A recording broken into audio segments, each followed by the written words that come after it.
Boa noite a todos. Nós estamos aguardando o final da reunião da secção de cirurgia.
Boa noite.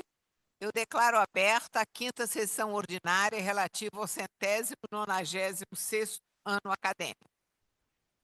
Gostaria de saber sobre a comunicação dos acadêmicos, uma vez que parece que terminou em paz a secção de cirurgia. Por favor, acadêmico Rui Haddad.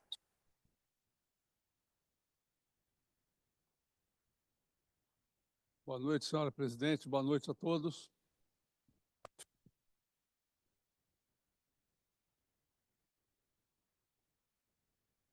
Alô, alô. Eu queria dizer que a votação lá em cima foi toda muito bem. A gente demorou um pouco realmente, mas correu tudo direitinho. E que levantei a mão para pedir para o presidente falar mais perto do microfone, que eu não estava escutando. Obrigado. Mais alguém gostaria de falar? A acadêmica Margarete Dalpon. Senhora presidente Eliette, conforme me comprometi na reunião passada, hoje ocorreu, dando seguimento das nossas tarefas, hoje ocorreu a primeira reunião daquela nova institucionalidade criada pelo Ministério da Saúde, da qual o acadêmico Temporão e eu, pela essa academia, fazemos parte.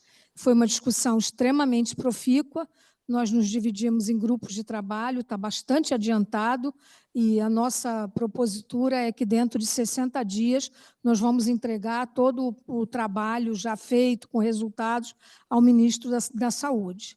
E como nós estamos diante, foi algo que eu pessoalmente insisti muito, numa situação muito próxima de uma nova epidemia, por H5N1, eu acho que essa comissão tem que exigir, ou instar, pelo menos, que o Ministério da Saúde, que o governo, o Estado brasileiro, tome medidas emergenciais e de contingência para que nós estejamos minimamente preparados para uma nova epidemia. Então, conforme ele pedir autorização, nós nos manifestamos em nome também da Academia Nacional de Medicina. Muito obrigada. Obrigada, acadêmica Margarete. Mais alguém, por favor? Então, antes de dar a palavra ao acadêmico José de Jesus Camargo, eu gostaria de chamar à mesa o nosso presidente, Francisco Sampaio, por favor.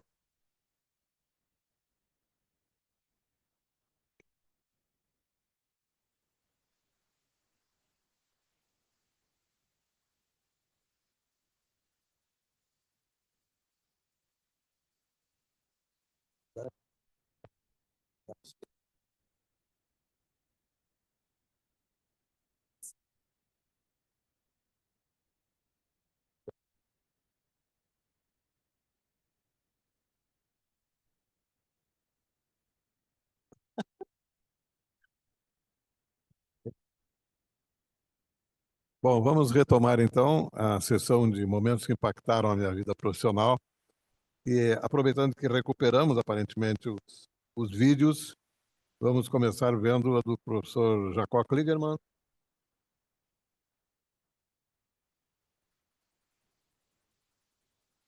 Não?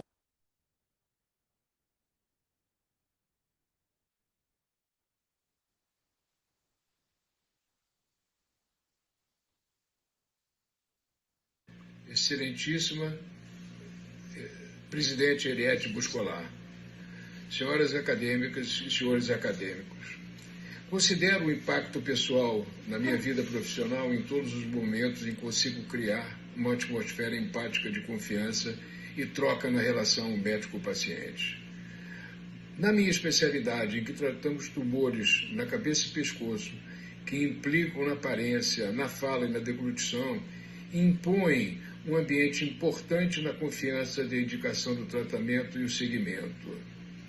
Contarei 4 casos, 2 de sucesso e 3 de insucesso, consequentemente, e ampliando a minha experiência pessoal. Paciente com síndrome córtico-frontal, com excelente estado geral, desenvolveu um linfonodo cervical metastático com lesão primária desconhecida e me foi encaminhada, trazida pela família, que informou que ela era uma exímia pianista e concertista. A mesma se recusou a entrar na minha sala, até um pouco agressiva, e saiu para a sala de espera. Eu saí junto e conversei fora do meu ambiente, conseguindo, usando um argumento, que ela faria um concerto dedicado a mim. Após 5 minutos de conversa e criando um ambiente propício, ela cedeu e aceitou, inclusive, a cirurgia. Toda vez do controle bimestral, eu lembro do concerto, ela entra e sorri quando me identifica. O segundo caso de sucesso foi uma paciente que, quando eu recebi um chamado de Portugal para consulta online, a paciente médica, endocrinologista infantil, com 50 anos, relatou que foi por mim operado no INCA na idade de 3 anos, com anomalia venosa múltipla na cavidade oral e agora estava disfágica, sendo orientada a procurar socorro fora de Portugal, na Espanha ou na Itália. Lembrou-se provavelmente de mim e daquela época e atendi o telefone, conversamos e pedi que ela mandasse as ressonâncias magnéticas para ver se alguma anomalia em relação a essa disfagia. Junto do material que ela enviou, veio uma fotografia minha com ela aos 3 anos no meu colo. Na realidade, os pais eram portugueses e logo após viajaram, se mudado para Portugal. Felizmente, revi a ressonância magnética e não havia nenhum problema no orofaringe nem no hipofaringe. E, a seguir, liguei para ela, expliquei e foi muito feliz e muita emoção pela minha parte e pela parte dela. E também devo acrescentar que alguns casos de insucesso têm uma marca permanente dessa nossa formação toda especial. Frustração impactante também existe e reforça muito a nossa produção profissional. Recebi um paciente com 99 anos, cadeirante, trabalhando ativamente, tendo ocupado cargos importantíssimos na esfera governamental, me foi encaminhado com blastoma do hipofaringe, vegetante, com linfonodo cervical 2, móvel e claramente cirúrgico. Conversando longamente sobre os riscos da cirurgia, ele argumentou que o maior desejo da vida dele era chegar aos 100 anos. Fiz todo o processo pré-operatório e foi considerado asa 3, mas com condições de operabilidade. A cirurgia foi excelente e o resultado trágico. Não acordava e submetido à ressonância magnética, hemorragia cerebral maciça por ruptura de aneurisma cerebral. Meu desânimo foi enorme e até hoje relembro com muita angústia e uma repercussão grande na minha profissão, no meu habitat profissional. O segundo caso foi de um paciente com timoma externo no mediastino com comprometimento de fossa external, que foi indicado biópsia por acesso cervical. O paciente acabara de ser premiado, iria receber na Inglaterra na semana seguinte um prêmio por ser um engenheiro florestal de grande sucesso.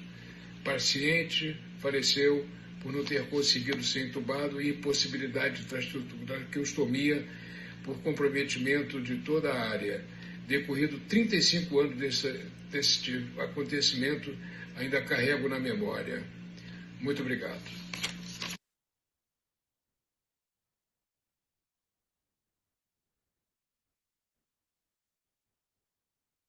Vamos a seguir ouvir o depoimento do professor Paulo Niemeyer, que já está na fila de gravação. Por favor, Neilton.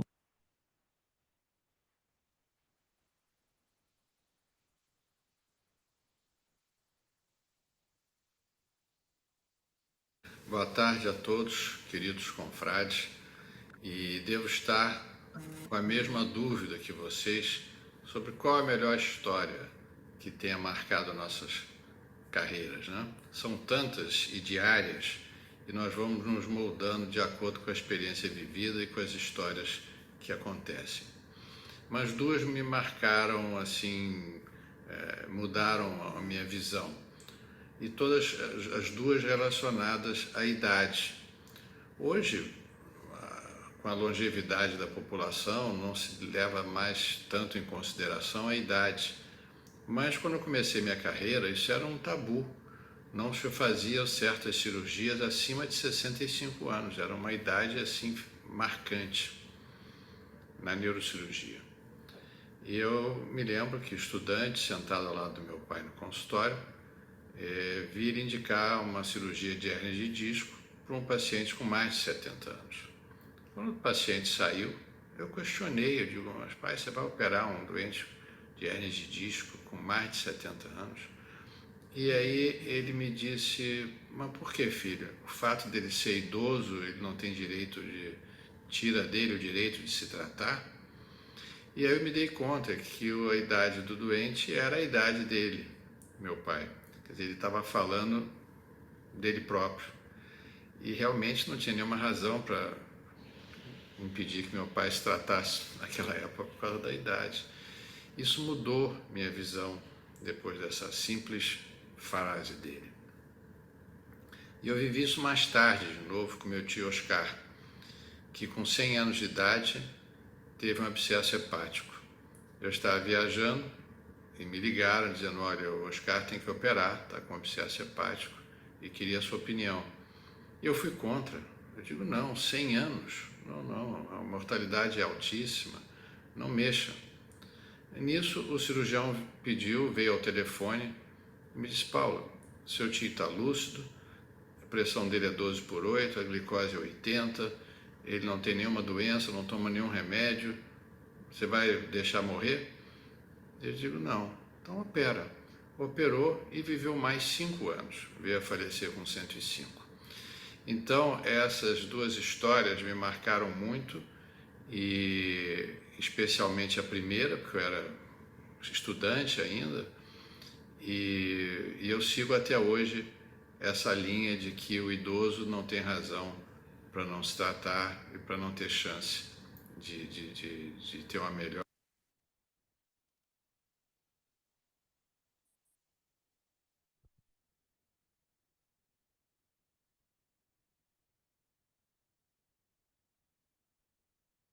Agora ouviremos o depoimento do professor Raul Kutaitz.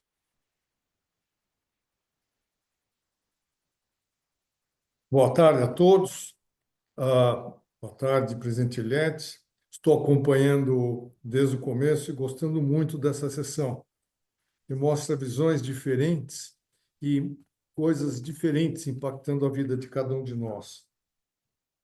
Eu terei 3 curtíssimas histórias. A primeira, eu tinha 24 anos, começando o meu R1, e no pronto-socorro lá do Hospital das Clínicas, a gente fazia o que chamava de porta. Os R1, de pé, atendiam quem queria entrar, que não estava grave, para avaliar se era um caso de urgência ou não. Se deixava entrar para ser examinado, tratado, ou se resolvia com uma receitinha qualquer lá. E eu atendi um senhor que, na época, me parecia muito velho, devia ter seus 50, 60 anos. Hoje eu acho ele devia ser um garotão. Mas algumas poucas escoriações no rosto. E eu pergunto o que está acontecendo, e ele começa a chorar. E chora, e chora. E eu fiquei um pouco sem reação, até a hora que ele fala assim, meu filho que me bateu. Eu que queria dizer, apesar de médico, para alguém que tinha o dobro da minha idade, consolá-lo com palavras, fazer filosofia em cima do caso dele, eu tomei uma decisão que depois eu senti que foi sábia. Fiquei quieto, só ouvi. Eu ouvi, ele foi parando de chorar, se sentiu confortado porque contou a história para alguém, foi embora com mertiolate, que é o que a gente usava na época, e foi assim. A lição, nós temos que ouvir. E a segunda grande lição foi, quando eu tinha acabado a residência, me aparece um paciente que tinha 68 anos, tinha sido o meu primeiro paciente com câncer que me procurou. Ele tinha sido operado de um câncer de reto, tinha feito uma amputação de reto, tumor recidivou, fizeram radioquimioterapia, não resolveu, e falaram para ele que tinha 6 meses só de vida. Ele me procurou, pedindo para eu cuidar dele nesses meses que ele teria de vida. Eu falei, claro que eu cuido do senhor. Ele falou, mas tem um problema, eu também não tenho mais dinheiro. Tudo que eu tinha, eu já gastei. Não, isso não muda nada, entendeu? O senhor com o mesmo prazer. E fiquei cuidando dele nos últimos 6 a 8 meses, foi o que ele viveu. E a gente tinha lá no Hospital Sírio-Libanês, na época, uma ala gratuita, que a gente podia internar quem a gente quisesse. Então, toda vez que ele precisava de apoio hospitalar, eu internava lá. Aí, quando chegou bem no finzinho da vida dele, ele internado, ele um dia me agradece por tudo que eu estava fazendo para ele, mas me vem com uma frase que me marcou a alma. Ele falou assim, olha, Raul, obrigado por tudo, mas você é muito novo. Eu já tenho meus 28 anos, 27 anos. Você é muito novo. E deixa eu te falar uma coisa. Não faça com seus pacientes o que fizeram comigo, que foi me tirar totalmente a esperança. Eu levo isso quase que como um dogma na relação com os meus pacientes com câncer. A terceira experiência, curta, mas também importante nessa sequência, é um pouco parecida com a do Paulinho Niemeyer. Eu era recém-terminada a residência, teve um caso que eu fui ajudar o residente a operar um câncer de cólon, e o doente tinha uma metástase hepática. E eu me aventurei e tirei essa parte do fígado onde estava a metástase. Chegou na visita do grupo, apanhei bonito de todo mundo. Como eu ousava tirar um pedaço do fígado, estou falando isso aqui é década de 70, como eu ousava tirar um pedaço de um fígado de um paciente de 70 anos, que era muita cirurgia para ele. E eu comentei, olha, acabou de sair um artigo da Mayo Clinic, com um número pequeno de casos, mas dando sobrevida de 40% de 5 anos para quem tem uma única metástase hepática, que era o máximo para a época. Continuei apanhando. Esse paciente viveu mais uns 5 anos. E eu fiquei convicto de que, primeiro, a gente não pode deixar de estar atualizado em relação a tudo que a gente faz no dia a dia. E, segundo, a gente não pode ter medo de enfrentar desafios grandes.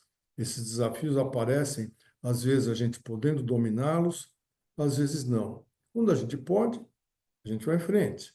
Quando não pode, a gente ouve quem tem mais experiência, compartilha a responsabilidade, mas nunca procurar o caminho mais simples, mais fácil, porque a vida de alguém está em jogo.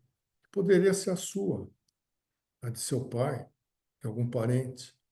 Então, essas 3 situações marcaram bastante minha vida médica e, desde aquela época, elas são fio condutor para mim. Obrigado.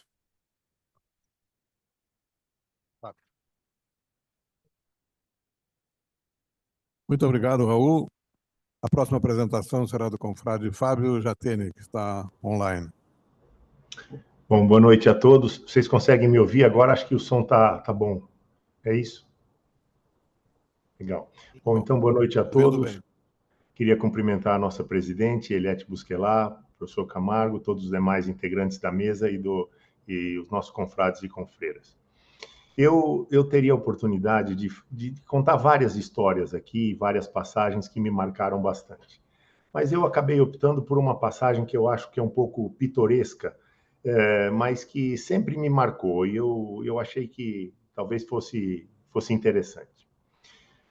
Quando eu era menino, tinha entre 12 e 13 anos, eu passava as férias no interior, numa cidade pequena, chamada Itajobi, que é no centro do estado de São Paulo, onde morava meu tio e meus avós. Meu tio, irmão da minha mãe. Ele era médico, o único médico da cidade, e foi o único médico por muitos anos na cidade. Naquela época, nós tínhamos férias dezembro, janeiro, fevereiro e julho. Então, eu passava mais ou menos uns 4 meses por ano lá nessa cidadezinha. E aí ficava, tinha amigos, eu gostava muito. O que me chamava a atenção é que, apesar da cidade ser 400 quilômetros de São Paulo, todos os dias meu tio recebia o jornal, o Estado de São Paulo, na casa dele. Ele fazia uma assinatura do jornal e vinha um caminhãozinho, um furgão e entregava o jornal.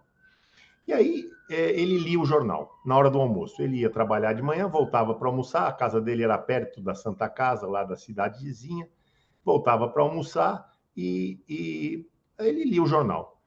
Quando ele deixava o jornal e voltava para o hospital, eu pegava o jornal para ler.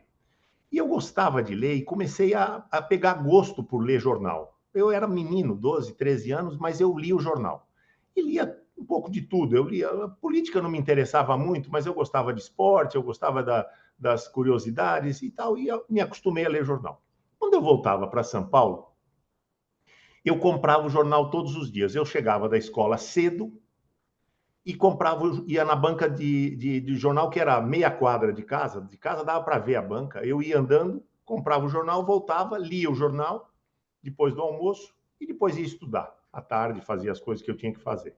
Então, escola de manhã, em casa na hora do almoço, sempre eu li o jornal antes de tudo. Era o Estadão ou o Jornal da Tarde. Um dia, eu cheguei na banca e peguei o jornal e estava escrito assim: realizado o primeiro transplante de coração do mundo. Putz, aquilo foi um negócio para mim assim forte. Eu falei, o que é isso? Primeiro transplante de coração do mundo. Aí lia na matéria e eu entendi que tirava o coração de um, punha no outro. Eu entendi mais ou menos.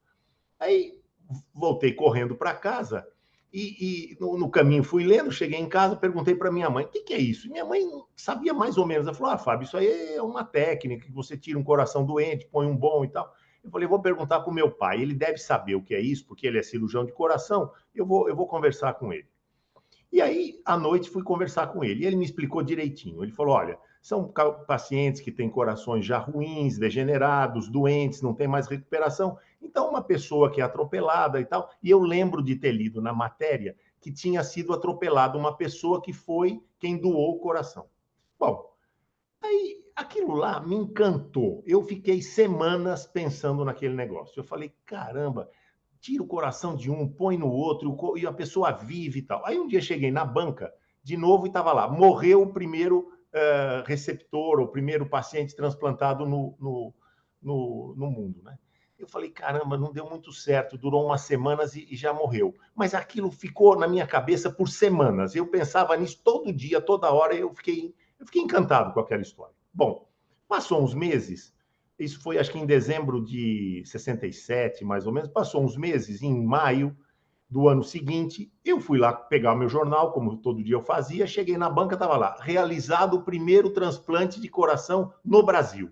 Falei, nossa, agora fizeram aqui no Brasil. E li a matéria, mas eu já sabia de transplante, já tinha entendido um pouco, que tirava de um e tal. Era o tal de João Boiadeiro, que era o receptor do coração. E aí eu voltei para casa e fiquei pensando, no primeiro eu pensei bastante tempo, e esse eu fiquei pensando também bastante tempo, semanas pensando.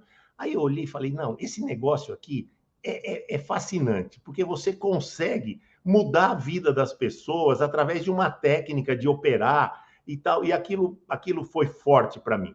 E eu pensei bem claramente, eu falei, um dia eu vou fazer esse negócio aqui. Eu vou querer ser médico e eu vou querer fazer transplante, porque eu acho isso extraordinário, é uma coisa bárbara. Infelizmente, o paciente morreu pouco tempo depois, por causa do problema da rejeição. Fui lá no meu pai, falei, o que aconteceu? Morreu mais esse também? Ele me explicou sobre rejeição, que eu também não entendia direito, e ele me explicou, dizendo que tal. Bom, os anos se passaram, e eu sempre acalentando aquele sonho, acabei entrando na faculdade de medicina, acabei fazendo cirurgia.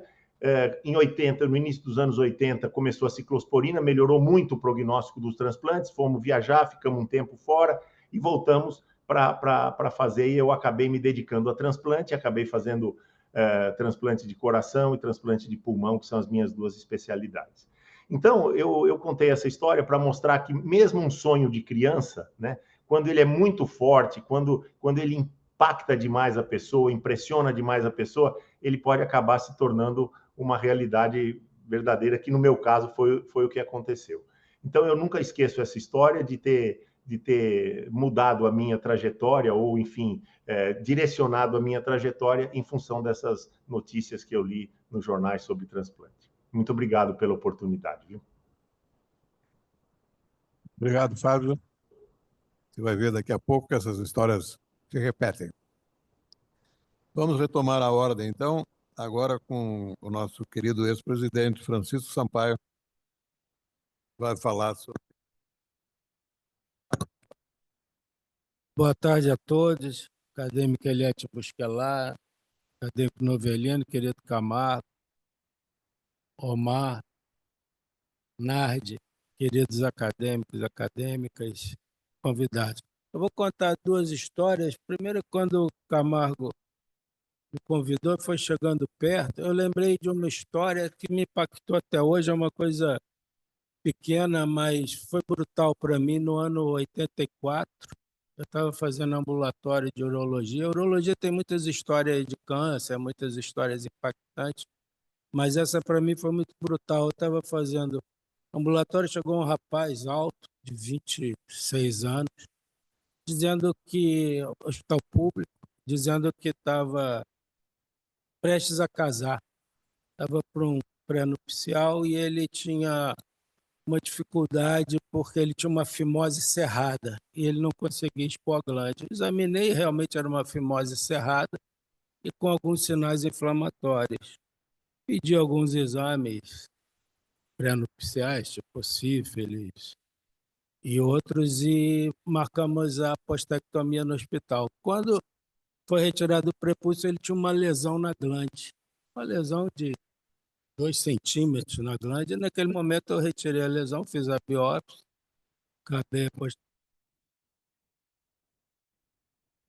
fiz a biópsia e veio o diagnóstico, era um carcinoma epidermoide. Aí eu era bem jovenzinho, não tinha autonomia, levei o caso para a sessão.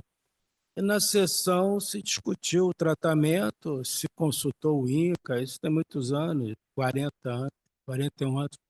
E a indicação foi penectomia total com uretrostomia perineal. Eu fiquei muito em choque, né? O rapaz ia casar daí a 2 meses. E eu ponderei na sessão, como era uma lesão pequena, na extremidade, você não poderia fazer uma penectomia parcial. Aí, discussão e se decidiu pela penectomia total. Eu auxiliei a cirurgia. Foi retirado totalmente o pênis, os corpos cavernosos até a raiz, foi colocada a uretra no períneo. Esse paciente ficou sem pênis, obviamente o casamento foi suspenso, né? Foi cancelado, e eu fiquei muito chocado, muito tempo com aquilo, uma lesão tão pequena levar uma mutilação tão grande. E logo, um ano, 2 depois, começaram a sair trabalhos mostrando que a penectomia parcial era perfeitamente viável, desde que o paciente pudesse urinar em pé. Se você conseguisse deixar um pouco de pênis, o paciente pudesse urinar em pé, seria viável. E esse paciente era uma lesão mínima, podia tirar um pedaço da glande. Então, ali eu fiquei com aquela lição, né? Primeiro, da arrogância, né? Da arrogância do staff que não admitiu conversar sobre aquilo. Segundo, da generalização, né? Você entrou em contato com o INCA falou, não, carcinoma epidermoide é igual penectomia. Mas não se discutiu a idade do paciente, não se discutiu a localização da lesão, não se discutiu que esse paciente ia casar, e não se discutiu que nós destruímos a vida daquele doente. Então, eu começando a especialidade, vi um doente ser destruído por várias falhas médicas, por falta de diálogo e por arrogância e por seguir protocolos simplesmente sem discussão maior. Essa, então, me impactou até hoje, eu penso nisso. Não sei o que aconteceu com essa pessoa. E a segunda é um caso de uma perspicácia de um paciente muito inteligente. No ano 2000, o governador Mário Covas se internou no Hospital de Clínicas da USP, com hematúria, era um dia à noite, e foi atendido, e foi feita uma cistoscopia, foi feita uma cirurgia prostática, mas se verificou também que ele tinha um tumor de bexiga. Foi feita a ressecção do tumor, veio um tumor invasivo, obviamente muitas pessoas aparecendo, dando palpite, vai para os Estados Unidos, vai para aqui, vai para ali, o Hospital de Clínicas tinha toda a condição de fazer o tratamento, e ele foi submetido a uma cistectomia radical com derivação urinária. Nesse período, ele foi considerado impossibilitado de governar, o nosso vice-presidente atual assumiu o governo e ele foi recebendo visitas. Um dia ele virou para um grupo de médicos e falou assim: esses dias no hospital, doutores, eu aprendi uma coisa.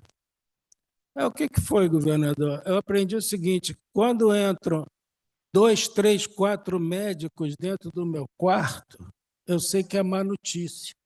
E quando entra um sozinho, eu sei que é boa notícia. O médico não divide boa notícia e não dá sozinho uma má notícia. Aquilo ficou guardado na minha cabeça e até hoje eu confirmo isso. Toda vez que a gente tem que falar para um doente que ele tem que ser reoperado, que a coisa não andou bem, a gente chama alguém, vamos lá comigo falar com ele. Mas se for para falar que ele está ótimo, vai embora, ninguém chama ninguém. Então essa foi uma lição que eu aprendi com o Mário Covas, que infelizmente morreu em decorrência do câncer um pouco depois. Era isso, muito obrigado.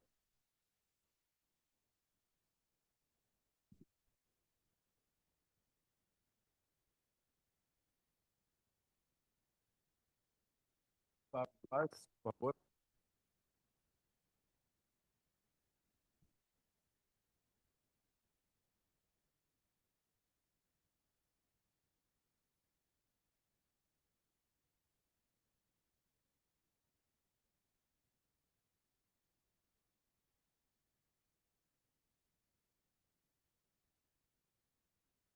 Excelentíssima presidente, Eliette Busquelar, meus amigos confrades e confreiras, os organizadores desse curso maravilhoso, Maurício e Camargo. Eu sou uma pessoa que obedeço, né? O Camargo disse que eu tinha que escrever, eu escrevi. Então, eu vou ler o que eu escrevi, porque eu falar de improviso, como todos falaram, eu não vou conseguir escrever depois. Formado em 1972 e sendo a terceira geração de uma família de médicos, posso dizer, sem medo de errar, que já nasci médico. Desde pequeno, ouvia conversas médicas do meu pai com meus tios e ficava fascinado, pensando que um dia eu também teria histórias para contar. Esse dia chegou quando fui admitido no Hospital Miguel Couto para dar plantão na emergência. Nessa ocasião, realizei o quanto é tênue a linha que separa a vida da morte. Tratar pacientes graves, traumatizados de tórax e abdômen, lesões complexas, me estimularam a estudar cada vez mais, procurando me colocar à altura da responsabilidade do cargo. Muitas vezes acordei à noite para estudar como tratar uma lesão que imaginava poder dar entrada no plantão e para a qual eu teria que oferecer o melhor tratamento. Fui contratado pelo município no meu primeiro ano de formado. Felizmente, já frequentava o Hospital de Ipanema, serviço de cirurgia, há mais de um ano. Nesse serviço, além do perfil institucional, tinha uma atividade acadêmica, aprendi muito. Me considero um privilegiado por ter participado de um serviço onde trabalhavam os expoentes da medicina, tanto da cirurgia quanto da clínica médica. Ela era cobrada a todo instante, através de perguntas à beira do leito, o meu conhecimento. Isso sempre foi um grande estímulo para o estudo. Passei a me programar para, seguindo os vários exemplos, um dia me tornar professor livre-docente, como a maioria dos médicos do serviço. Sempre tive muito apoio e incentivo para progredir. O convite para ir à casa de um staff para analisar os prontuários, escrever trabalhos ou preparar apresentações para congressos foi, sem dúvida, muito importante para a minha formação. Acho mesmo que um bom serviço, uma boa faculdade, são fatores impactantes no início de uma profissão tão difícil quanto a de médico. Logo no início da faculdade, passei ao centro cirúrgico para aprender a instrumentar nas operações do meu pai.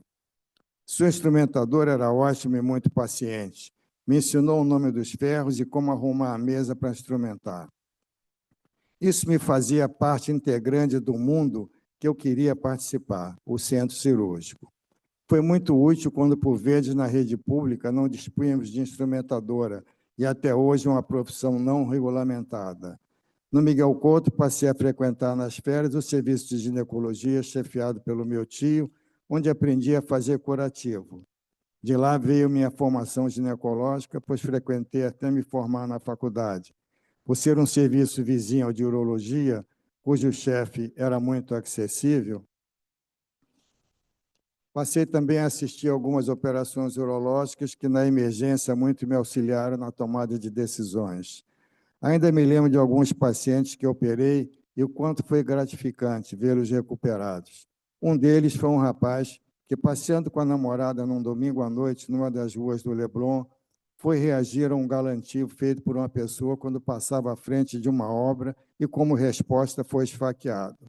A faca que penetrou logo abaixo do apêndice tifoide em direção ao coração acabou-lhe atingindo o ventrículo. Fui admitido com um quadro clássico de tamponamento cardíaco e quase em parada cardíaca. Ele foi a minha primeira sutura cardíaca e, como tal, foi tantas vezes ao pronto-socorro para eu revê-lo que pude acompanhar a sua evolução por muito tempo. Os colegas já diziam: Otávio, seu filho chegou para a revisão. Me sinto gratificado, tratei muitas lesões graves com êxito. Recentemente, foi me procurar uma paciente que eu operei de lesão de subclávia em 2006, determinada por um projetil de arma de fogo, para me agradecer mais uma vez por ter ficado boa e pela minha dedicação ao seu tratamento, tendo-lhe acompanhado durante sua fisioterapia. Ela teve uma neuropraxia, ficando algum tempo com déficit motor no braço do lado da lesão. No Hospital de Ipanema, aprendi a clínica cirúrgica, além da técnica. Nele, tive a oportunidade de executar grandes operações e sempre supervisionado. Até me tornar realmente um cirurgião, sempre contei com o auxílio daqueles que mais experientes não se negavam a dar. Muito estimulado por todos que me rodeavam, achei que seria bom passar um tempo fora do Brasil, aperfeiçoando meus conhecimentos e vendo uma outra realidade. O Hospital de Ipanema organizava uma semana internacional, convidando um cirurgião de fora do Brasil para operar e dar aula. Nessa ocasião, conheci o professor Lloyd Nirros, chefe do Departamento de Cirurgia da Universidade de Illinois, em Chicago. Estimulado por um amigo e confrade Marcos Moraes e apoiado pelo meu chefe, comecei a preparar um application e acabei sendo aceito. Dessa indicação participou também meu amigo e confrade Milton Meyer. A ida para fora do Brasil mudou completamente a minha cabeça. Participar de outra realidade foi muito estimulante. Talvez uma das experiências que mais impactaram a minha vida profissional. Perguntado recentemente sobre qual a operação que eu mais gosto de fazer, respondi: não tenho uma especial. Gosto de todas. Gosto de tratar pessoas, recuperá-las para uma vida normal. Muitos momentos me impactaram durante esses anos de prática médica. Acho que o mais impactante é o exercício pleno da medicina. Muito obrigado. Obrigado, Otávio. A apresentação seguinte será a cargo do nosso confrade Ronaldo Damião. Muito obrigado. O tema de casa.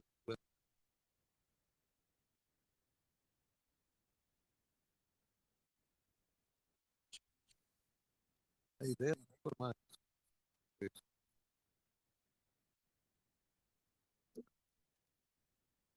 Boa noite a todos, minha querida presidente, caros acadêmicos, acadêmicas, meus queridos convidados. O acadêmico Camargo tirou isso aí da cartola, né? Uma pergunta difícil de você responder, não é? Como já comentou o Paulo, tem tanta coisa que acontece na vida da gente que traz algum tipo de impacto, né? Onde você quer que passe aqui?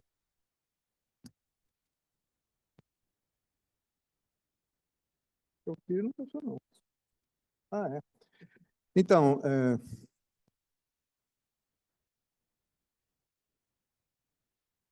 Não, não é esse aqui, não. Você copiou errado. Não é esse, não. Não.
Desculpa, copiou o outro pendrive aqui.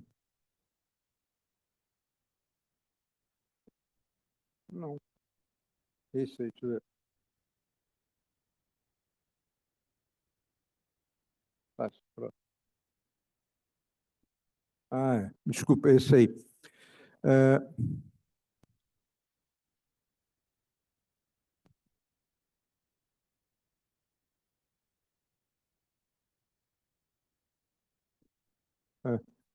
Então, pode ter sido um pediatra que eu fui quando teve criança, meus irmãos que fizeram medicina, o fato de eu ter feito a especialidade cirúrgica, depois, ou então, durante o mestrado, doutorado, livre docência, titularidade, quando eu entrei na academia, quando eu passei a ser diretor do hospital, e agora que eu sou pró-reitor da saúde. Quer dizer, tudo isso, né, foram coisas que impactaram na minha vida, mas eu tinha, evidentemente, que escolher alguma coisa. Então, eu escolhi 2 momentos, né, que é o transplante renal e a pandemia. O transplante renal, eu vou dizer para vocês, essa aí é uma pessoa que criou laços muito grandes de amizade com a gente, né? Isso foi em 1975, eu era interno e participei desse transplante. Eu fiquei afastando o ferro, né, para que pudesse ser feito o transplante. Então, essa primeira fotografia aí, ela de saia, um mês antes do transplante. E ela já com a criança no colo aí, que era o filho dela, um mês depois, né? Aí, 4 anos depois, 20 anos depois, 30 anos depois, 36 anos depois, ela com a mãe, que doou o rim, junto com o professor Aguinaga, 42 anos depois. E agora aí, com 48 anos depois, na sala de aula, eu faço um evento, todo ano sendo transplante, eu a convido. Ela vem, sempre participa das dessa reunião, ela faz o seu testemunho, né?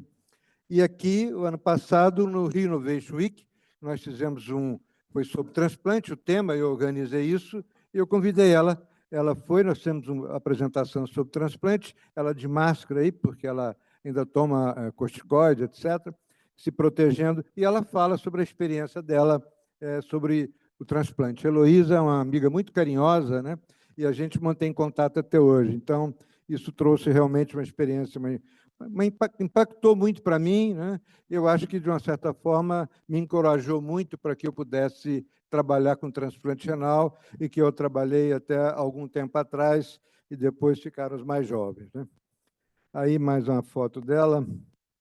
E a outra coisa foi a pandemia, né? A pandemia, eu assumi a direção do hospital em janeiro de 2020, e logo em seguida, depois, rapidamente, surgiu a pandemia, num hospital extremamente complexo, com todas as áreas de atuação na saúde, com graduação, residência, pós-graduação, com 500 leitos e, de repente, 21 salas cirúrgicas, tornar isso um hospital covidário, né? Foi exatamente isso que aconteceu, né?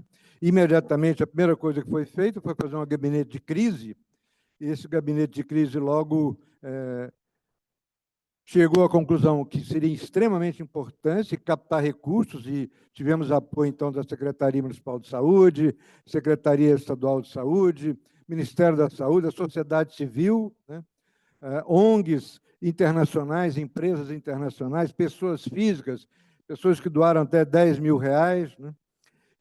Começamos a treinar as pessoas para poder atuar, participar disso, aí o treinamento com enfermagem, com médicos, as tendas, as triagens que foi necessário fazer para que a gente pudesse receber esses pacientes, né? Aí as tendas e fazer triagem para que os pacientes pudessem chegar com segurança, né? E rapidamente aí nós evoluímos aí em 3 meses para 65 leitos de CDI, 51 leitos naquela ocasião ocupados, com 14 livres leitos, 90 leitos aí de enfermaria, né? E aí, em pouco tempo, aí nós evoluímos em 3 meses, com 701 pacientes internados, né? Isso aí, até o final de 2021, foram mais de 2.000 pacientes internados. E já nessa ocasião, mostrando a tragédia que era isso, né? Com óbitos aí, já tinha cerca de 154 pacientes em óbitos, né? E também, já nesse início, em 6 meses, nós já fizemos o teste, quase mais de 8.000 pacientes, e no final foram 40.000 pacientes que nós vacinamos, e que nós fizemos o teste, né? E também vacinamos. Não está andando aqui, não.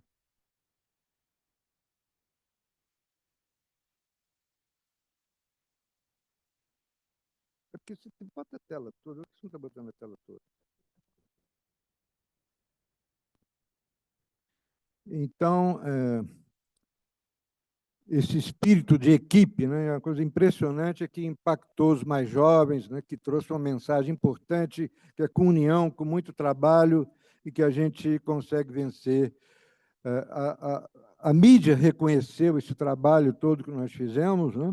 Um capa no Globo, nos jornais, uma senhora de 90 anos, 100 anos, 70 anos, um casal internado que saiu, esse ambulatório de pós-Covid que nós fizemos, que foi um modelo e que, com recursos da FAPESG, né? Aqui nós recebemos a visita da OPAS e da Organização Mundial de Saúde, que foi nos visitar e considerou isso um modelo para o mundo, né? Veio gente da Inglaterra, da França, o Einstein de São Paulo vieram nos visitar para conhecer como é que isso funcionava, porque esses pacientes não tinham condições de ir para casa. E aí nós também acabamos recebendo esse prêmio aí, dado nas mãos da nossa querida acadêmica Margarete, né? E o prêmio Inspira Rio, e nós recebemos como um prêmio pelo trabalho que nós fizemos. No ano anterior, a Fiocruz tinha ganho, né? Em 2020 nós ganhamos, e a Margarete passou, então, para a gente esse prêmio, né, que fica lá exposto no hospital até hoje. E também a Globo se interessou pelo que estava sendo desenvolvido ali e acampou no hospital durante um mês e fez esse vídeo aí, né, que são 6 capítulos que estão, essa série, que são 6 capítulos que estão na Globoplay, onde relata tudo o que aconteceu ali no Hospital Universitário Pedro Ernesto, né? Agora, o mais importante na minha vida, como inspiração, e que realmente mudou a minha vida, que me inspirou muito como dedicação à medicina, foi o professor Sérgio Aguinaga, né? Acho que não só a minha, de muitos aqui que estão presentes, inclusive do ex-presidente Francisco Sampaio também, a gente teve um convívio muito próximo com ele, né? O professor Novelino era extremamente amigo, íntimo, o professor Eliette, todos nós, e é isso aí, ele tinha uma paixão por tudo aquilo que ele fazia, por tudo aquilo que ele fez, né? Eu acho que isso transmitiu para os mais jovens, e eu tive o privilégio de absorver isso, de conviver com ele. Muito obrigado. Será que está?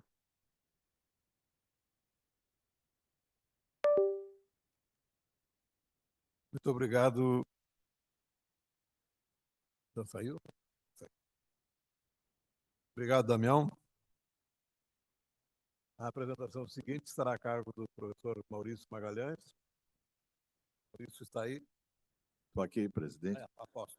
Bom, bem-vindo, muito obrigado. Boa noite a todos, presidente Eliette Busquelá, presidente Pietro Novelino, Francisco Sampaio, secretário Omar Lupe, também o presidente da secção, José Camargo, que quando me pediu que relatasse um momento que tenha impactado a minha carreira, ele enfatizou, pelo menos eu entendi, que não falasse de um caso clínico, de um caso de um paciente, falasse alguma da minha história, da minha vida.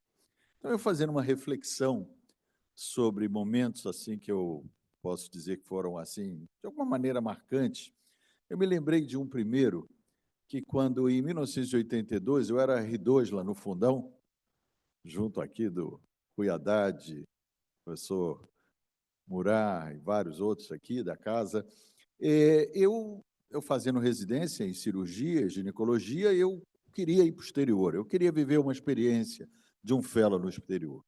Então, mas eu precisava de uma bolsa de estudo, eu não tinha condição de... E eu comecei a ir nos diferentes consulados aqui no Rio de Janeiro em busca de uma perspectiva de uma bolsa. E dos vários que eu fui no consulado da Suécia, me indicaram, eu cheguei lá, eu fui atendida lá pela diretora comercial, a diretora da área cultural, que foi muito, muito gentil, uma senhora, e me estimulou a pedir. Ela me deu o formulário, eu mandei para a Suécia, e na época era tudo por carta, não havia e-mail, não havia telefone, a correspondência era um mês, uma carta, 15 dias para chegar lá, 5 dias para responder, mais 15 para voltar, era muito difícil. Mas eu comecei e eu tinha que, no formulário, eu tinha que ter uma carta de aceitação de uma instituição sueca. Eu não conhecia ninguém na Suécia. Eu comecei a mandar carta para todos os serviços de ginecologia oncológica da Suécia, falando da minha trajetória profissional, do meu desejo de fazer um fellow de 1 ano lá, e acabei recebendo 2 cartas de aceitação, uma da Universidade de Umeå, que a presidente Eliette sabe muito bem, fica lá perto do Círculo Polar Ártico. Eu imaginava morar, imagina, aquele frio, mas recebi do Karolinska, do Radiumheimet, uma carta de aceitação do professor Bent Chamberg, que era o titular de ginecologia, me recebendo, falando com muito entusiasmo da minha ida lá. Bom, aí eu comecei e apliquei pela bolsa, ganhamos a bolsa, nós éramos recém-casados, e fomos para a Suécia com uma bolsa de estudo do Instituto Sueco, que é do Prêmio Nobel de Medicina. Chegamos lá, mas tudo era muito... Eu não tinha direito, eu não sabia direito, eu não conhecia nada, porque era tudo muito... As informações eram poucas. Aí eu cheguei lá no Karolinska, no dia que ele marcou, esse professor Chamberg me recebeu, muito gentil, disse assim, eu vou te levar na sala dos meus assistentes para te apresentar. E quando eu cheguei lá com ele, quando ele começou a falar, foi uma briga tremenda, foi uma confusão. E aí eu notei que os assistentes não sabiam que eu ia. Eu falei, mas esse cara, como é que esse cara aceita uma pessoa para ficar aqui 1 ano e não combina com os assistentes? Mas foi uma briga. Eu fiquei extremamente constrangido e falei, meu Deus, como é que eu vou ficar aqui nesse serviço? E esse professor titular virou e falou assim, olha, isso era uma quarta-feira, ele falou, olha, eu estou indo viajar, se eu volto segunda, se você quiser, você volta na segunda, senão você começa a vir aqui amanhã.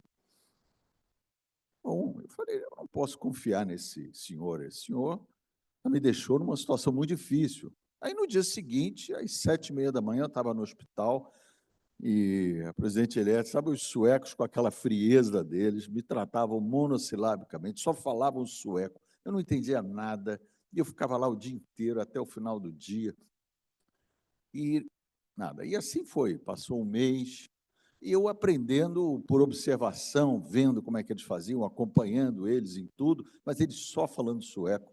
Aí eu comecei a estudar sueco, eu ficava lendo os prontuários, porque os casos eram todos discutidos, então eu chegava cedo, de manhã, lia todos os prontuários para entender os casos, para ir poder participar das discussões, dos tratamentos, porque a gente fazia radioterapia, quimioterapia e cirurgia. E assim foi, e no final de 2 meses, continuava a mesma situação. E aí, um bendito dia, eu cheguei do almoço, e estavam os planos de radioterapia para serem feitos. Eram uns 3 ou 4 planos, na verdade, era um raio-x simples de abdômen, onde nós desenhávamos com aquele lápis de cera os campos de radioterapia. Aí eu cheguei e falei, eu vou fazer esses planos. Aí eu fiz os 4 planos lá, que nós vamos fazer de tarde. Quando eles chegaram do almoço, a doutora Nina, a chefe, era uma polonesa, falou assim, quem fez esses planos? Eu falei, fui eu. Ela foi olhar, olhou, tá bom, acho que você fez bem e tal. Aí ela chegou e disse assim, olha, nesse caso aqui, é que seria interessante ampliar um pouco essa área aqui, por causa disso, disso, disso, disso. Aí aquilo, eram 2 meses que eu estava lá. E eu falei, doutora Nina, eu vou lhe dizer uma coisa. Aí estavam todos os assistentes. Eu falei, olha, eu estou aqui há 2 meses. Vocês nunca se dirigiram a mim em inglês, só quando eu pergunto. Vocês nunca me ensinaram nada. Essa é a primeira vez que vocês me ensinam alguma coisa. O que eu estou aprendendo aqui é porque eu estou observando vocês. Eu vou para a biblioteca, eu passo o tempo inteiro na biblioteca estudando para compensar, para eu aprender o que vocês fazem. Eu sou um médico igual a vocês. Eu sou um médico que estou aqui com meus recursos próprios, meus, das minhas economias, da minha família. E vocês não... Se vocês me derem oportunidade, eu posso evoluir muito mais rápido do que eu estou fazendo. Aí foi um mal-estar tremendo, eles começaram a falar em si, saíram todos da sala. Aí eu pensei, bom, acabou, né? Aí eu voltei para casa, falei com a Ana, falei, olha, Ana, eu acho que hoje eu perdi a paciência, aconteceu esse fato, e eu acho que eu vou ter que procurar outro hospital aqui na Suécia. Eu já conhecia outros hospitais, vou falar com fulano, no Huddinge, vou falar lá em Sudbury, eu vou tentar um outro hospital, porque eu acho que aqui eu não tenho mais chance nenhuma. Aí, no dia seguinte, eu cheguei lá no hospital, eles continuavam monossilábicos, em sueco, aí veio o café, na hora do café. Quando chegou na hora do café, todos eles se levantaram, pegaram, cada um trouxe a sua tese de doutorado, fez uma dedicatória, cada um fez com uma dedicatória, pediram desculpas, disseram que eu não tinha nenhuma culpa daquela situação, na verdade, aquele problema não tinha sido criado por mim, mas que eles entendiam que eu precisava ter um tratamento com toda a dignidade, e a partir daí, esse foi o momento marcante, porque foi um momento que pode ser tudo ou nada, né? Ali eu poderia perder tudo, estava no início lá, eu ia ficar 1 ano, eu estava de uma licença da residência do Fundão, mas aí, a partir dali, mudou tudo. Aí eles começaram a realmente me tratar com muita fidalguia, passamos a ter um relacionamento profissional, social, tivemos aí, logo depois, surgiu um dispositivo novo para biópsia de endométrio, eu comecei eu ofereci, olha, eu vou em outros hospitais colher a amostra, eu sei que em 6 meses nós fizemos todo o trabalho, levantando todas as amostras, quer dizer, em 1 ano que eu fiquei lá, nós publicamos 2 trabalhos na Acta Escandinávia. Bom, no final, quando acabou esse 1 ano, eu tinha que voltar para o Fundão, né, para acabar a minha residência. Aí a doutora Nina, essa polonesa, me chamou no último dia e falou, olha, Maurício, eu sei que você está voltando para o Brasil, mas eu queria que você soubesse que você deixou aqui, entre nós, uma marca muito positiva, e eu quero dizer que você está convidado para ficar na Suécia. Se você quiser ficar aqui conosco, nós vamos viabilizar todos os mecanismos para isso, e eu vou te provar isso. Eu acabei de te inscrever no doutorado aqui no Karolinska. Aí me mostrou um boletim lá do Rádio Hammett, do Karolinska, onde estava o meu nome como já inscrito no doutorado lá. Quer dizer, foi um momento assim, onde eu tive aquela... Vocês que já me conhecem bem, que eu sou muito controlado, sempre, mas eu perdi o controle. Eu fui muito incisivo, foi um desabafo ali. E funcionou muito bem. Quer dizer, essa história que foi marcante para mim, porque virou o jogo. A partir dali, eu passei a ter deles uma total receptividade e pudemos terminar, e eu voltei para o Brasil, e dali eu continuei a ter com eles um relacionamento muito próximo. A doutora Nina veio ao Brasil, esteve aqui no Brasil, dando conferências, e a gente passou, e eu voltei à Suécia várias vezes, então, mostrando que, às vezes, é preciso um pouco de ousadia para enfrentar as adversidades. E se o presidente Camargo permitir, eu posso contar um segundo caso rápido, que é esse é da ousadia, e o outro é do senso da oportunidade. É uma história rápida. Eu fui, em 92, a um congresso mundial de mastologia na Grécia, e eu estava começando mastologia e tinha um professor americano, ele era o presidente da Sociedade Americana de Mastologia. Ele era a grande estrela do congresso. Todas as salas dele eram lotadas, todo mundo assistia. E ele dava conferência todos os dias. E no último dia, no domingo de manhã, ele ia dar a última conferência, em torno de 10 horas da manhã. E na véspera, no sábado, eu estava meio livre, eu aluguei um carro e fui visitar uma cidade que ficava a 50 quilômetros de Rhodes. Isso era na ilha de Rhodes, na Grécia. Uma cidade chamada Lindos, o nome já diz, um paraíso.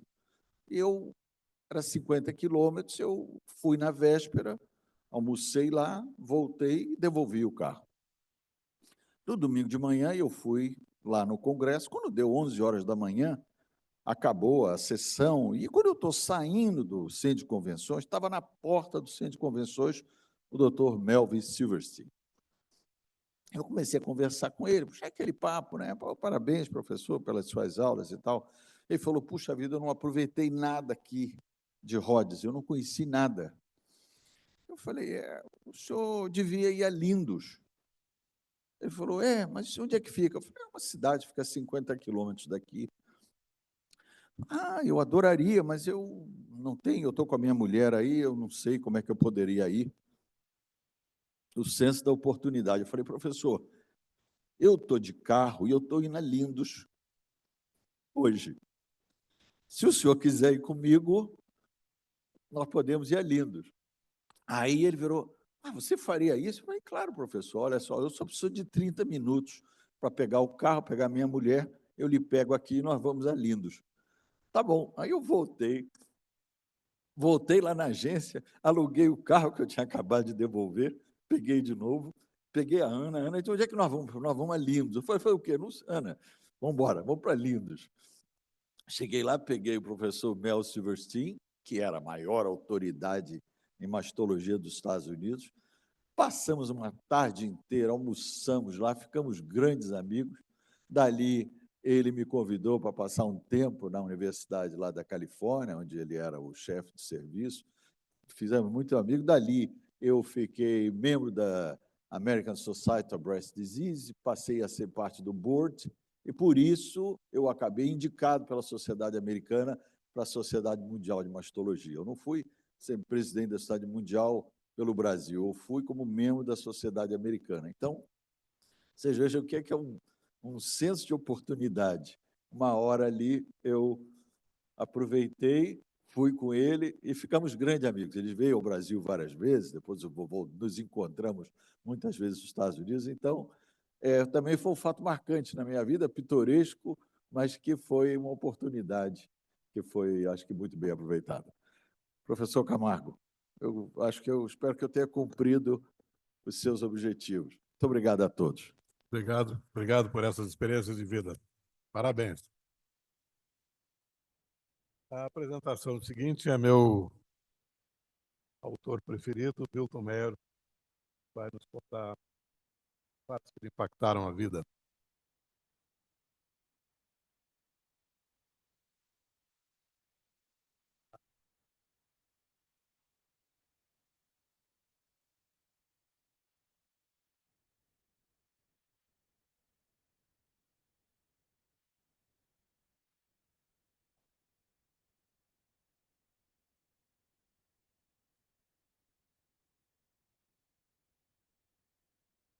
Esse é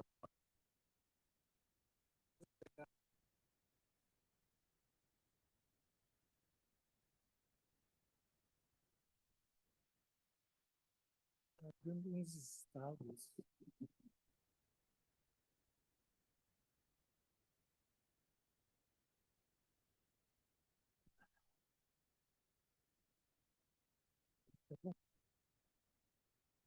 Eu quero saudar a banca em nome da professora Eliette Busquelar, presidente da academia, e saudar os demais membros e os acadêmicos e os visitantes.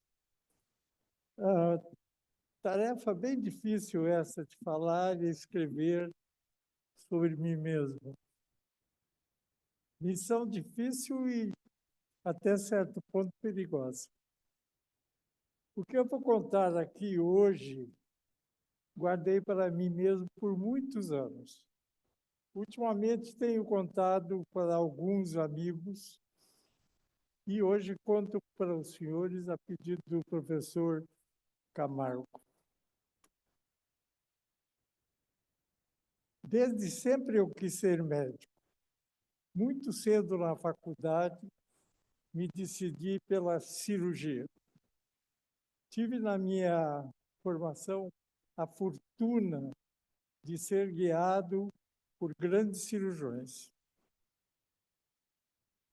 Após alguns anos no Brasil, segui para Chicago com um plano de um fellowship de 1 ano. Depois de uns meses, foi-me oferecido uma residência completa em cirurgia cardiotorácica e um curso de mestrado que durou um pouco mais de 3 anos. O departamento de cirurgia da Universidade de Illinois era dirigido pelo renomado cirurgião Lloyd News e a cirurgia cardíaca pelo Dr. David Long. Long trabalhou 8 anos como o pioneiro da cirurgia cardíaca, Walton Lillehei, em Minnesota, onde o chefe era o Dr. Wangenstein, mundialmente famoso por ser o criador da sonda nasogástrica para aspiração nos casos de obstrução intestinal.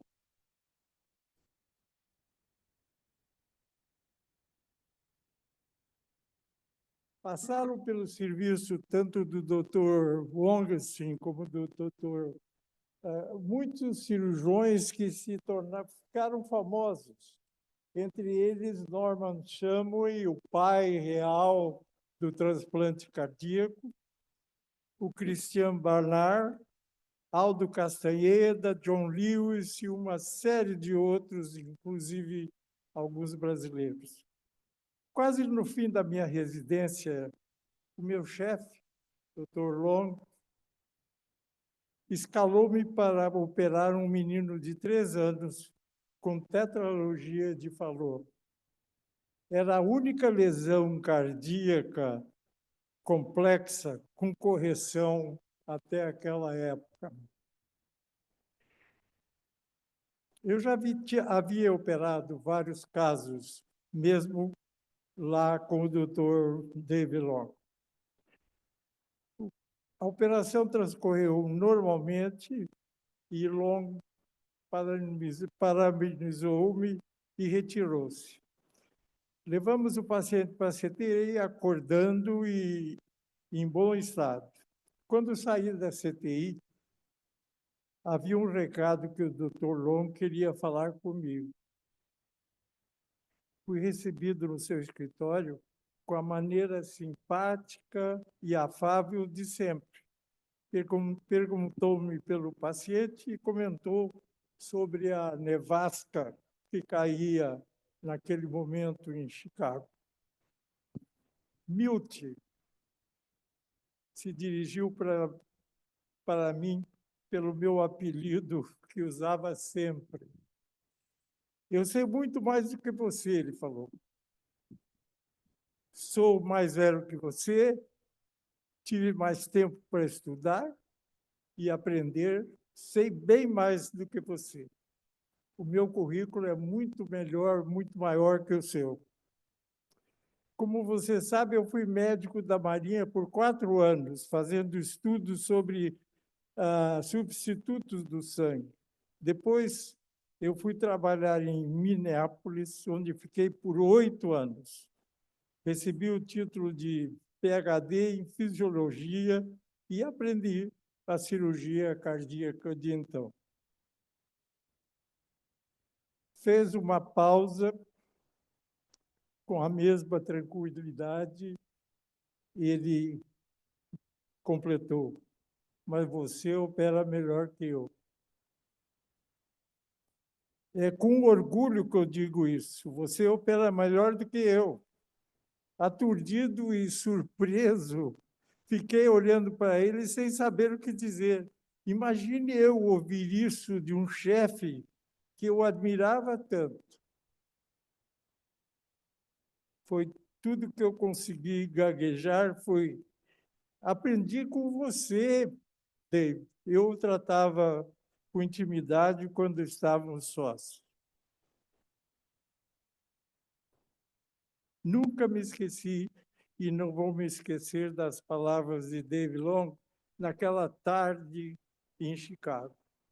Creio que esse foi o momento mais impactante de toda a minha carreira de cirurgião. Hoje estou aposentado.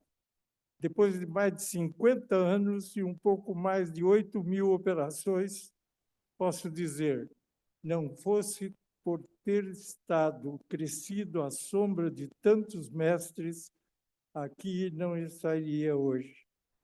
Com os cirurgiões José Aldrovando de Oliveira e Valdir Jasmine, tivemos mais de 50 residentes de cirurgia cardíaca. Eu tenho orgulho de dizer que vários desses cirurgiões, muitos deles, operam melhor do que eu. Aqui presente, membro da academia, está um deles. Eu sou admirador do cancioneiro e poeta argentino que disse: "Soy el esclavo más libre, porque soy esclavo de lo que amo. Nunca voy con los que lloran, voy siempre con los que cantam." Fui escravo da cirurgia cardíaca, amei e ainda amo o que eu sempre fiz. Muito obrigado.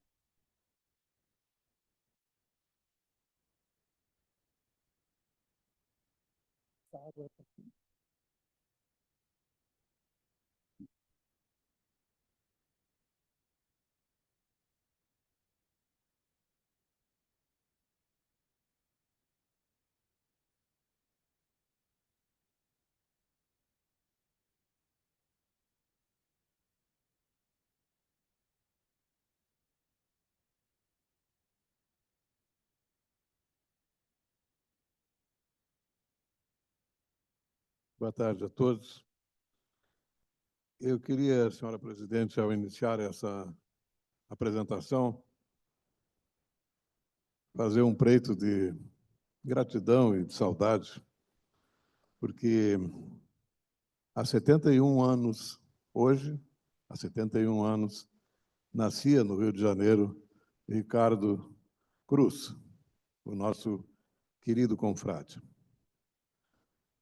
A ideia de discutir os momentos que impactaram a nossa vida se pôde ver durante as apresentações que é muito variável o impacto de cada evento, de cada momento, no futuro de pessoas diferentes, né? O primeiro momento que impactou a minha vida aconteceu no 4º ano de graduação, quando eu descobri precocemente que a maior maravilha de ser médico é o privilégio de ser escolhido pelo paciente. Naquele ano, fazendo estágio na pneumologia, recebi de um residente a incumbência de fazer a história de um paciente do interior, que era um velho peão de estância. Depois da apresentação formal, ele começou a falar e eu fiquei encantado com o jeito original dele de contar as suas queixas e passei simplesmente a ouvi-lo. Terminado aquele arremedo de anamnese, ele me agradeceu dizendo: "Eu quero que o senhor seja meu médico, porque o senhor foi o único doutor capaz de me ouvir.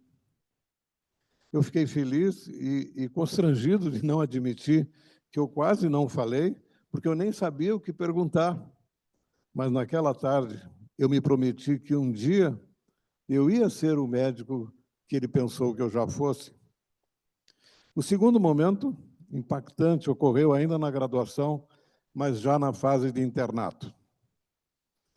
Eu tinha me transformado num rato de enfermaria cirúrgica, acompanhando todos os procedimentos que me permitissem, tentando decidir qual especialidade escolher. Depois de um entusiasmo fugaz pela cirurgia plástica, onde me atrapalhei com os grandes queimados, comecei a auxiliar um cirurgião geral que operava muitas vias biliares, numa época em que não havia videocirurgia. E eu, como segundo auxiliar, não enxergava nada do campo cirúrgico, e a minha única tarefa mais nobre era fechar o abdômen. E foi então que aprendi a odiar o epíplo, essa que é a estrutura mais infeliz do corpo humano, porque está sempre querendo sair da cavidade original. Querendo muito ser cirurgião e estagiando no pronto-socorro, numa madrugada com várias urgências cirúrgicas concomitantes, eu fui intimado a auxiliar um cirurgião que ia fazer uma toracotomia num rapaz que tinha sido esfaqueado. Ao ver o espaço pleural exposto, eu fiquei encantado com a elegância anatômica do tórax, onde, ao contrário do abdômen, as vísceras retraíam quando se abria a cavidade e o pulmão parecia muito contente de estar onde estava. Além disso, quando pude ver a espessura do diafragma, eu percebi o tamanho da barreira que me separava do abdômen e entendi que, a partir de então, eu só encontraria o epíplo se eu procurasse por ele. Foi inesquecível a certeza de ter encontrado o meu lugar no mundo e a sensação de que, de agora em diante, o que eu conseguisse ou desperdiçasse só dependeria da minha vontade. E essa eu sempre soube que era muita. Não consegui mais dormir naquela madrugada e, às 8 da manhã, eu já estava no Hospital de Tórax da Santa Casa, um lugar que, me contaram, já tinha até residência em cirurgia torácica. Meu terceiro momento ocorreu no último semestre da residência, quando encontrei, numa gaveta do consultório do meu mestre, Ivan Faria Corrêa, uma capa de jornal de 1967, e aqui a minha história se assemelha à do Fábio Jatene, que anunciava essa realização do primeiro transplante de coração na cidade do Cabo, na África do Sul. Quando quis saber por que ele guardava aquele jornal, ele foi direto, porque nós ainda vamos transplantar o pulmão. O projeto me pareceu meio delirante, mas o nós ainda vamos significava que eu ia continuar no serviço e até então eu não tinha recebido nenhum sinal de que isso fosse acontecer. Corri para casa para contar para minha mulher e choramos juntos o choro da aceitação, que é o melhor choro que se pode chorar aos 27 anos de idade. 4 anos depois, incorporado ao staff, eufórico e trabalhando muito, fui surpreendido com a morte súbita do meu mestre, levado por um infarto aos 53 anos de idade, sem que eu tivesse tido chance de agradecer o quanto ele tinha me ensinado e protegido, nem lamentar o quanto ainda me faltava aprender para me sentir autônomo.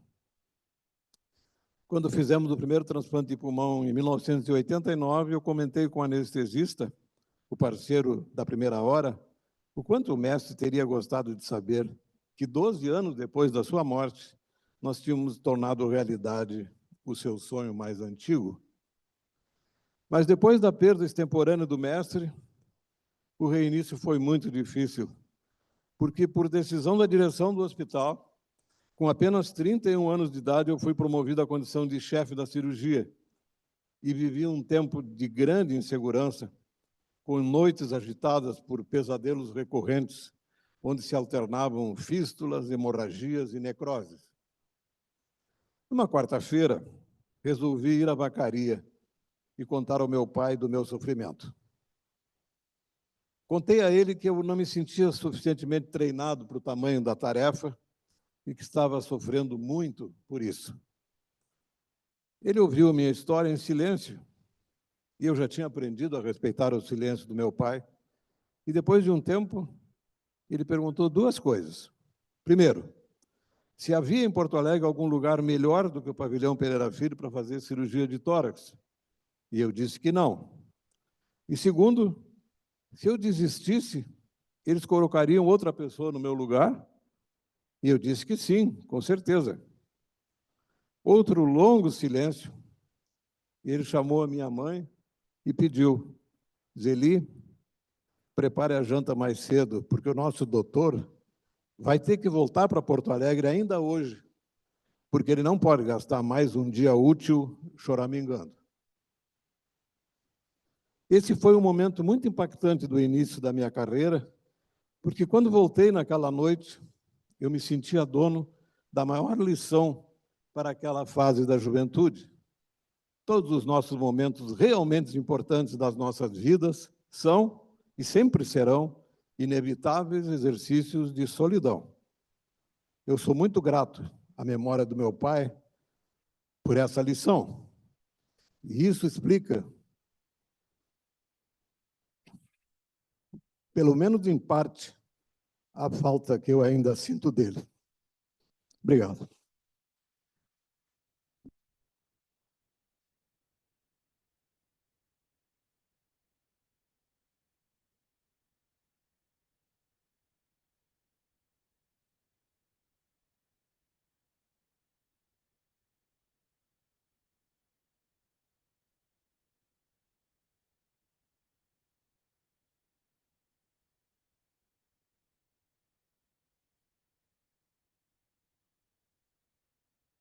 Comentários, por favor.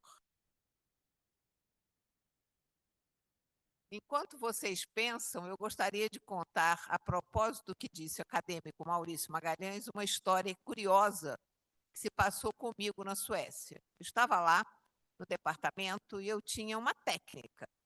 Então, e a cantina que servia o departamento de fisiologia era no hospital, que ficava a uns 500 metros e que na Suécia não é simples, porque é muito frio, e chove, e na cidade onde eu morava ventava muito, o que para mim era uma coisa meio complicada.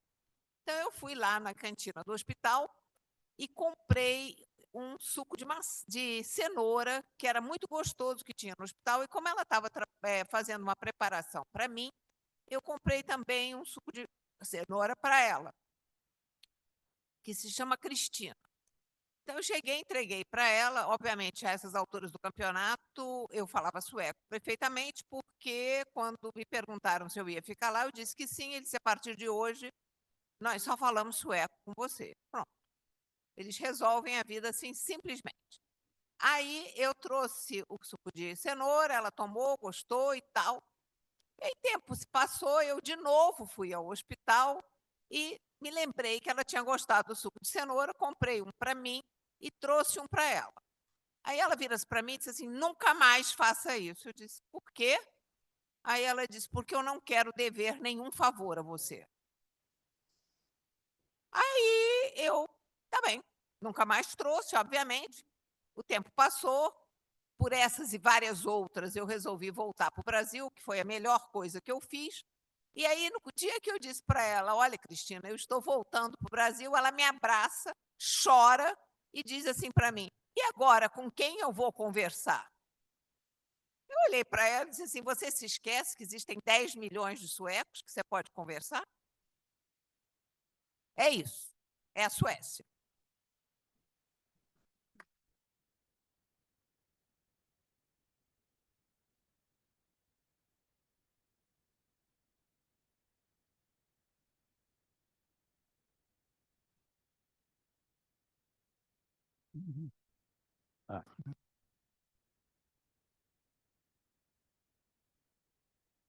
Excelentíssima senhora presidente,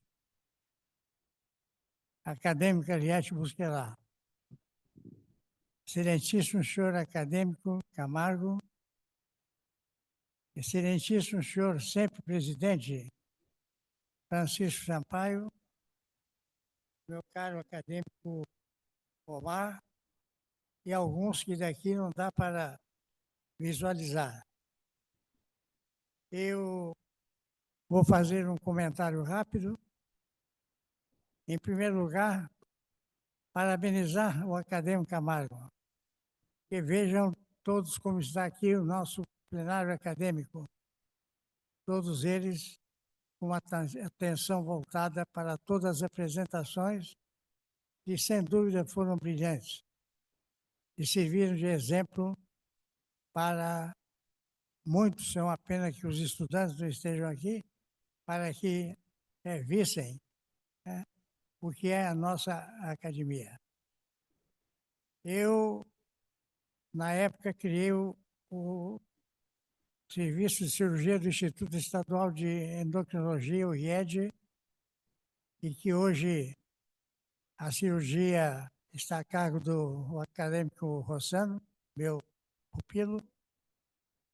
E um dia, num congresso em São Paulo, o saudoso Luiz César Póvoa, membro desta casa, chegou perto de mim e disse: Novelino, vem aí um palestrante americano, o professor Andrew Victor Charlie, e você que ele só fala em mulher.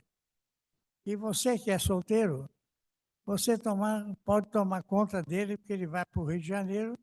Eu queria que você tomasse conta dele. E assim eu fiz. E daí nasceu uma amizade fraterna e que me levou a vamos dizer assim, uma das maiores glórias da minha vida, que foi participar das cerimônias do Prêmio Nobel de Medicina, de 1977, do professor Andrew Victor Charlie.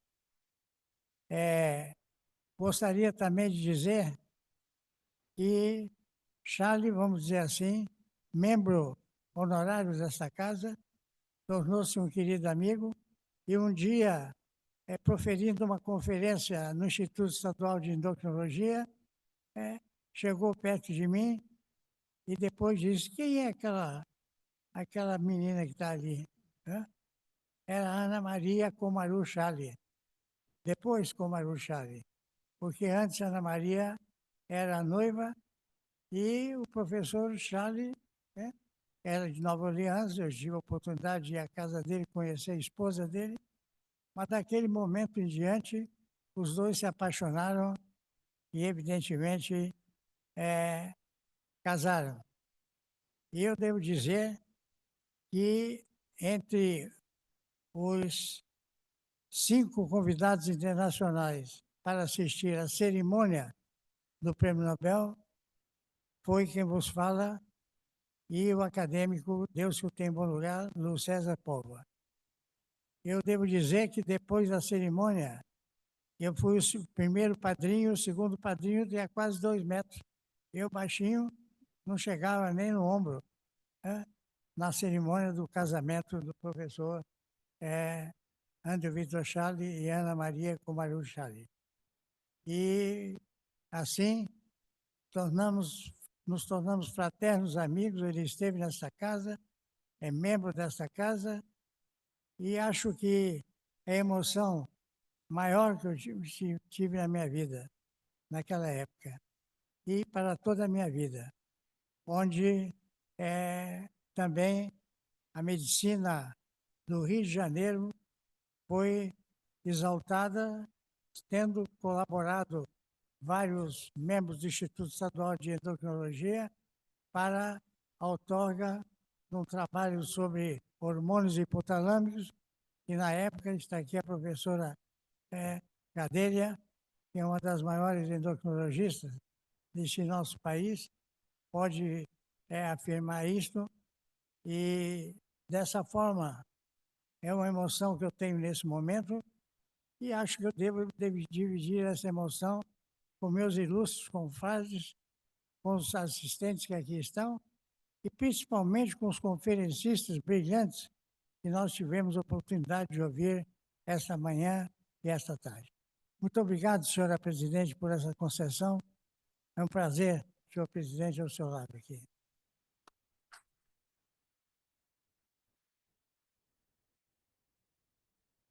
Presidente Novelino, o senhor é um ídolo para todos nós, eterno presidente.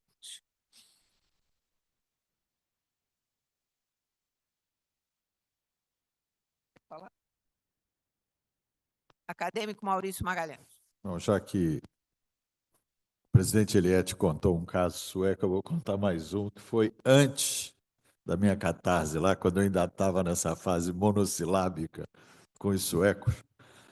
Como eu falei, eu vivia na biblioteca, estudando, lendo, o tempo todo que eu não estava lá na enfermaria, no centro de aplicação. E um dia essa doutora Nina, essa polonesa, ela estava lendo uns abstracts, era aquela impressora ainda matricial, aquela antiga, que vinha uma folha corrida na outra, e ela estava lendo. Aí eu comecei a conversar com ela. Ela disse: não, nós estamos com um caso aí muito raro de digeminoma de ovário, e eu estou fazendo uma revisão nesse tema. Eu pedi à bibliotecária que fizesse uma revisão para mim. Aí eu falei assim: doutora Nina, eu estou todo dia na biblioteca, o tempo todo. Quando a senhora precisar de alguma revisão, de algum tema, alguma coisa, a senhora fala comigo que eu posso levantar. Ela, com aquele jeito sueco, olhou para mim e disse assim: aqui você só faz o que te pedirem. Eu falei: sim, senhora. E nunca mais ofereci nada a ela. E essa foi que ficou minha grande amiga no final. Mas ela foi assim, fria e... Quer dizer, é difícil, é difícil. Os suecos é um desafio. Só para iniciar.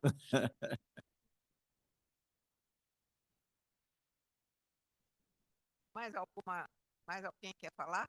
Acadêmico Jair de Castro.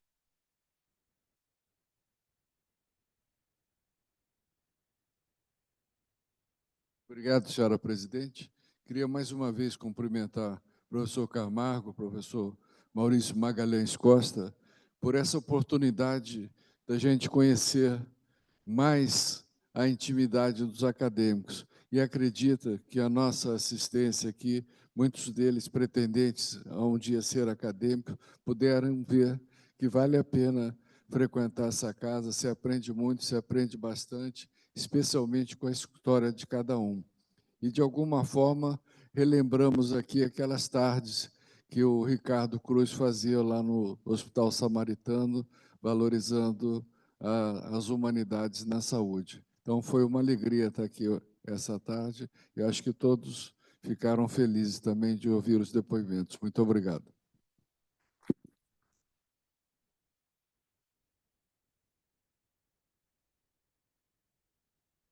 Bom, se ninguém mais quiser falar, eu gostaria de encerrar contando mais um caso da Suécia.